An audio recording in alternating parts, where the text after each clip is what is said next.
చంద్రబాబు నాయుడు ముఖ్యమంత్రి అయిన తర్వాత గతంలో కూడా 3 సార్లు ఆయన ముఖ్యమంత్రిగా ఉన్నాడు. ఇప్పుడు 4సారి అయ్యారు. 4 సార్లు కూడా రైతులకు అనేక కష్టాలు, గిట్టుబాటు ధరలు లేకుండా, ఇన్పుట్ సబ్సిడీ లేకుండా, క్రాప్ ఇన్సూరెన్స్ లేకుండా రకరకాల ఇబ్బందులన్నీ కూడా గురి చేశారు. అదేవిధంగా ఈరోజు యూరియా మరి ఎరువుల కొరతతో రాష్ట్రమంతా కూడా క్యూలో రోజువారీ ఉండలేక చెప్పులు లేకపోతే గొడుగులు అక్కడ క్యూలో పెట్టి రైతులందరూ కూడా చెట్ల కింద కూర్చోండే పరిస్థితి. ఈ విధంగా 5 సంవత్సరాల కాలంలో జగన్మోహన్ రెడ్డి గారు పరిపాలించిన 5 సంవత్సరాల కాలంలో ఏ రోజు కూడా జరగలేదు. రైతులకంతా కూడా ఏ ఇబ్బంది లేకుండా రైతు భరోసా కేంద్రాల్లో ఎరువులు ఇవ్వడం కానీ, పనిముట్లు ఇవ్వడం కానీ, పెస్టిసైడ్స్ ఇవ్వడం కానీ, అన్నీ కూడా సబ్సిడీ ధరలు ఇవ్వడం కానీ, రైతులకు గిట్టుబాటు ధరకు అక్కడ మనకు ఆయన ప్రత్యేకంగా నిధి కేటాయించి ఆ నిధి ద్వారా డబ్బులు ఇవ్వడం కానీ ఇవన్నీ కూడా జరిగాయి. ఈరోజు రైతులు అధ్వాన పరిస్థితుల్లో ఈరోజు ఉండే పరిస్థితి చంద్రబాబు కల్పించారు. ఎరువుల కొరత, యూరియా కొరత, మరి ఏది కూడా రైతులకు చెప్పినవి ఏది కూడా చేయకుండా ఈరోజు రైతులు అనేక విధాల ఇబ్బంది పెడుతూ ఉన్నారు. మామూలుగా ఎరువులు కేటాయించేదంటే 50% షాపులకి ఇస్తారు, 50% మన గవర్నమెంట్ సింగిల్ విండోలకు కానీ లేకపోతే అక్కడ ఉన్న మార్కెట్ ద్వారా అన్నీ ఇవ్వడం జరుగుతుంది. మరి ఆ విధంగా కాకుండా మొత్తం కూడా బ్లాక్ మార్కెట్లో తరలించేదానికి అనువుగా ఇక్కడ మార్కెట్కి ఇవ్వకుండా మిగతా రైతు వ్యాపారస్తులకు అందరికీ కూడా ఇవ్వడం జరిగింది.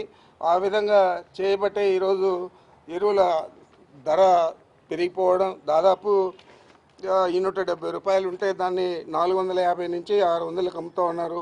ఒక్కొక్క బస్తా మీద 2000 నుంచి 3000 దాకా ఈరోజు రైతులు అధికంగా చెల్లించే పరిస్థితి బ్లాక్ మార్కెట్లో జరుగుతూ ఉంది. మరి దీన్ని అంతా కూడా ఎత్తి చెప్పకుండా రైతులు ఎక్కువ యూరియా వాడకూడదు, చంద్రబాబు నాయుడు ఉచిత సలహా ఇచ్చేది. యూరియా ఎక్కువ వాడితే ఆ పంటలో వచ్చిన ధాన్యాన్ని తింటే క్యాన్సర్ వస్తుంది అని చెప్పి, మరి ఇన్ని రోజులు ఏ ముఖ్యమంత్రి చెప్పలేదు, ఏ రాజకీయ నాయకుడు చెప్పలేదు. మరి అలాంటిది చంద్రబాబు నాయుడు చెప్తా ఉన్నాడంటే ఇంత చేతగాని ప్రభుత్వం, ఇంత ప్రజలకు చెడ్డ చేసే ప్రభుత్వం ఎక్కడ కూడా మనం చూడలేదు. ఈరోజు సాగు విస్తీర్ణం కూడా ఈ ఖరీఫ్ సీజన్లో తగ్గింది. మరి ఎరువులు యథాప్రకారం ఇచ్చారు. మరి ఎందుచేత కొరత వచ్చింది? మీరంతా కూడా వ్యాపారస్తులకు అంతా కూడా అప్పచెప్పి వాటిని సొమ్ము చేసుకునేదానికి ఈ విధంగా మీరు చేస్తూ ఉన్నారనేది ఈ రాష్ట్రంలో ఉన్న రైతులకే కాదు అందరు ప్రజలందరికీ కూడా తెలుస్తూ ఉంది. ఆ రోజు ఏం చెప్పాడు? ఎన్నికల ముందు అనేక హామీలు ఇచ్చారు. చంద్రబాబుకు ఓటేస్తే భవిష్యత్తు గ్యారంటీ అని చెప్పారు. మరి ఈరోజు రైతులకు ఏం గ్యారంటీ దొరికింది అని అడుగుతా ఉన్నాను. అదేవిధంగా గిట్టుబాటు ధరలు లేవు. వరుసగా ఏ పంట తీసుకున్నా కానీ మిరప, పత్తి, జొన్న, కందులు, మినుములు, పెసలు, మొక్కజొన్న, సజ్జ, రాగులు, అరటి, చీని, కోకో, పొగాకు, ఉల్లి ధరలు పడిపోయి ఆత్మహత్యలకు పాల్పడుతూ ఉన్నా కూడా దీన్ని చిత్తశుద్ధితో పరిష్కరించాలనే ఆలోచన చంద్రబాబు నాయుడు చేయలేదు. మరి మన జిల్లాలో తీసుకుంటే, ఈ చిత్తూరు జిల్లాలో తీసుకుంటే మామిడి రైతులు కనీసం మందులు కొట్టిన డబ్బులు కూడా రాకుండా చాలా నష్టపోయారు. దోసకాయ రైతులు నష్టపోయారు. టమాటా రైతులు పూర్తిగా నాశనం అయిపోయారు. మరి ఏ ధరకు, ఏ పంటకు కూడా గిట్టుబాటు ధర లేని పరిస్థితి రాష్ట్రంలో ఏర్పడితే మన జిల్లాలో ప్రత్యేకంగా మనం పండించుకునే టమాటా, మామిడి, ఇదే విధంగా దోస ఇవన్నీ కూడా ఈరోజు పూర్తిగా రేట్ లేకుండా భూముల్లోనే వదిలేశారు, కోసే పని కూడా లేకుండా అని చెప్పి కూడా మీకు తెలియజేస్తూ ఉన్నాను. ఆ రోజు మన ప్రభుత్వం ఉన్నప్పుడు 9,225 టన్నుల ఉల్లిని కొనుగోలు చేసి మనం రైతులకు గిట్టుబాటు కల్పిస్తే ఈరోజు 6,000 నుంచి 12,000 ఉంది.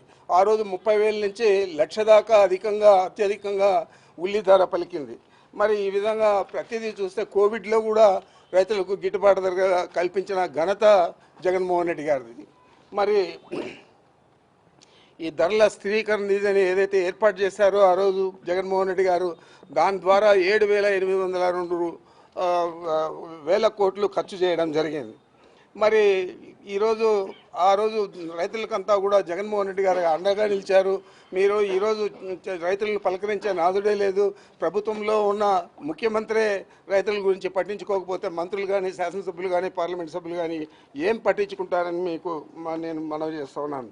ఈరోజు మేమంతా డిమాండ్ చేస్తున్నాం. వైఎస్ఆర్ కాంగ్రెస్ పార్టీ రైతులకు ఎరువులు పంపిణీ చేసేదే కాకుండా యూరియా సహా అన్ని ఎరువులు కూడా కొరత లేకుండా చూడాలి.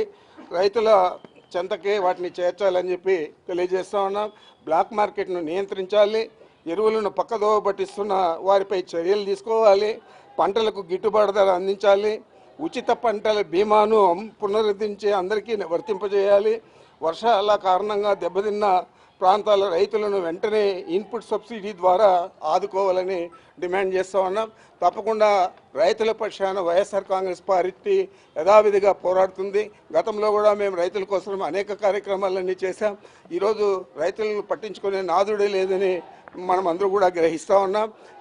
చెప్పులు, గొడుగులు ఇవన్నీ కూడా క్యూలో పెట్టి యూరియా కోసం రోజుల వారీ కాసుకునే పరిస్థితి ఈరోజు ఏర్పడిందంటే ఇంత దురదృష్టకర పరిస్థితులు ఈ రాష్ట్రంలో చంద్రబాబు ముఖ్యమంత్రి అయితే తప్ప ఎప్పుడు కూడా రైతులకు కలగలేదు.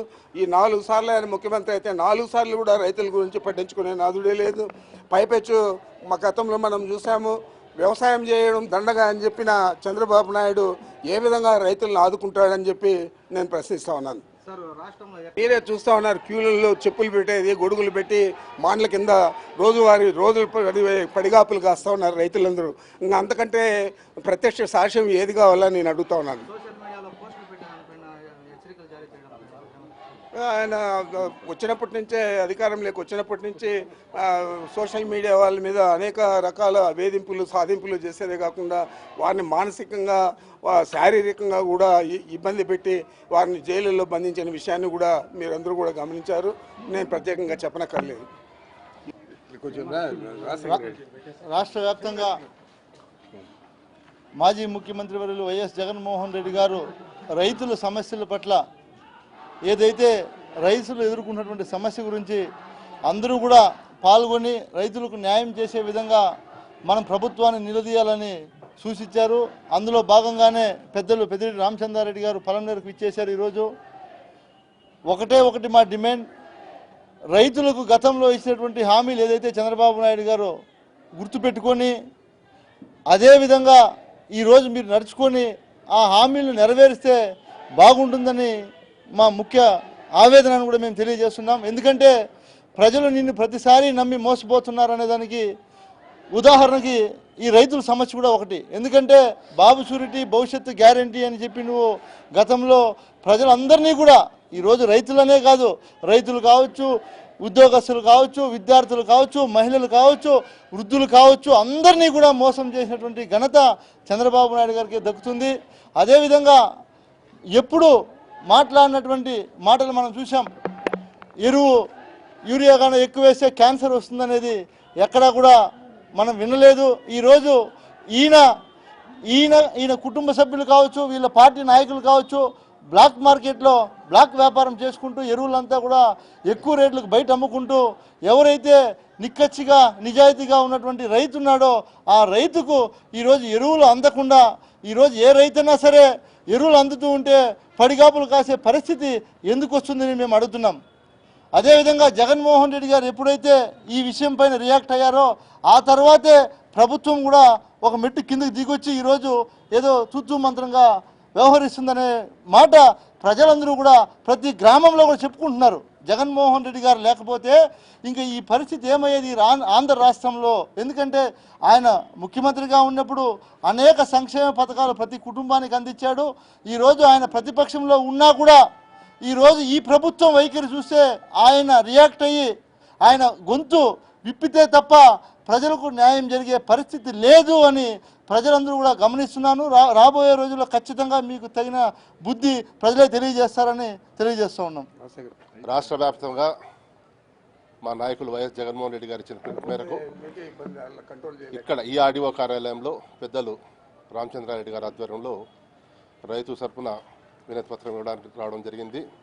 నేపథ్యం ఏంటంటే చంద్రబాబు నాయుడు గారు స్వతహాగా రైతు బిడ్డ, అయినప్పటికీ వ్యవసాయం దండగన్న వ్యక్తి.